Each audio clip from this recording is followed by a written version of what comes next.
Welcome back to the locker room. Last weekend,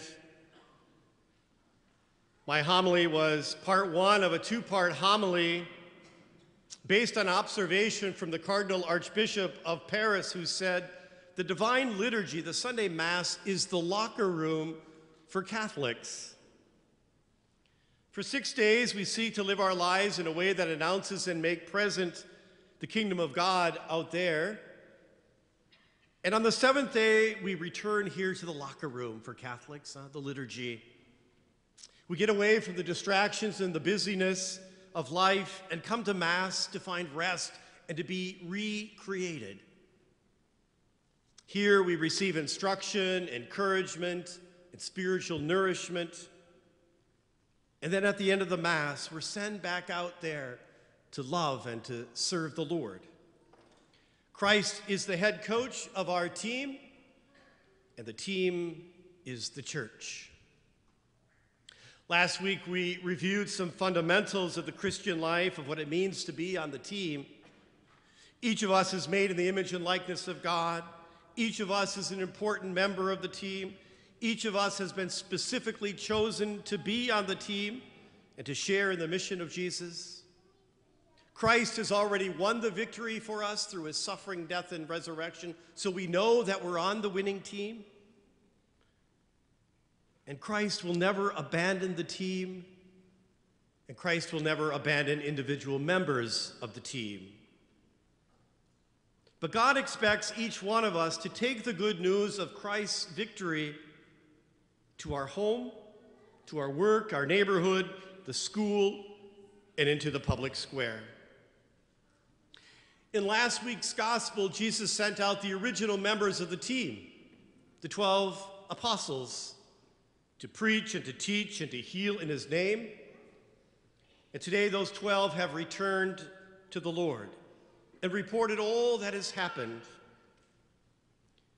Jesus recognizes the difficulties and the hard work of preaching and living the gospel. He knows that the 12 are tired. And so he says to them, let's go, guys. Let's go off to a deserted place and let's rest a while. And that's the invitation that the Lord extends to us each week. He says, I sent you from this holy space last Sunday and challenged you to live the gospel with joy and with courage and with generosity. And now, on the seventh day, you've come back. Rest here. Rest a while. Catch your breath and be nourished by the word and by the sacraments. Enjoy my company and the company of one another. And join with the saints and the angels in this eternal praise to God the Father. Bring your victories and your defeats and place them at the cross and make them a sacrificial gift to the God who knows you and loves you. And listen to my voice, the voice of the Good Shepherd, who thirsts for you and desires your happiness. Be refreshed and strengthened, and then go in peace to love God and love neighbor. This time of rest and nourishment is so important and such a gift and so hard to come by unless we're very intentional, as we hear in the second half of today's gospel. Though Jesus and the apostles try to get this moment of rest and refreshment, they're overwhelmed by the people flooding to them.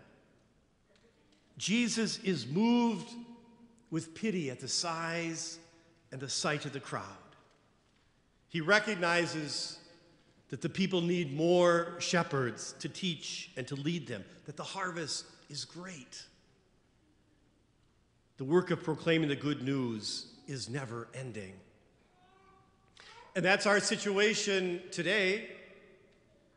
Many, many, many people are searching and thirsting for God, and we need more good shepherds to lead them to Christ. We need more people to teach and witness the faith with integrity.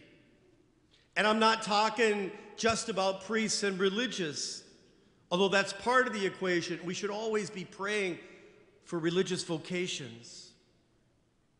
But I'm saying that we need more good shepherds from the laity. This is one of the fundamental teachings of Vatican II. God calls you to be shepherds, to teach, to lead, to witness, to sanctify the world out there. That's your job. Yes, we need shepherds in the church as faith formation teachers, but we need faithful shepherds out there in business and industry. We need shepherds in the church to work with the youth and to visit the sick and the elderly. But we need faithful shepherds in government and education. We need shepherds in the church to share their gifts of music and finance and hospitality. But we need to have shepherds, faithful shepherds, to witness to the faith by making choices that always respect the dignity of every human life. We need young shepherds in the church to mentor younger people in the Vacation Bible School and Children's Liturgy of the Word. But we also need young shepherds in our schools and in our activities and on our teams who witness to the faith by saying no to drugs and alcohol and pornography and yes to Christ and a holy life. My dear parents, you have a special responsibility to serve as shepherds to your children, to bring them to Mass each week and to our Catholic school or to faith formation, and to shepherd them at home by teaching them how to pray and to encouraging them to learn about the saints and modeling to them a life of service. Each of us must be attentive to our role as shepherd, for as we heard in the first reading, woe to those shepherds who intentionally shepherd poorly or neglect their duties as shepherds. Woe to those who fail to lead and to teach and to witness as Christ instructs us. Yes, the sheep are going to push back. They're going to ignore or rebel and wander away. That's God's problem. God commands us to be faithful, not successful. We are to joyfully and generously propose the faith and to announce the gospel to the best of our ability, and then let God do the rest. Each of us has been chosen to share in the work of Jesus, the Good Shepherd, bringing the good news, such great news, to other people, and to serve them with joy. We must be diligent in our work, for the harvest is plentiful, and the length of our days is unknown. Renewed by this liturgy, the Lord sends us out there now to be good shepherds for the next 6 days. And then on the 7th, to come back here to the locker room, to the Mass, to report and to celebrate all that the Lord has accomplished through us.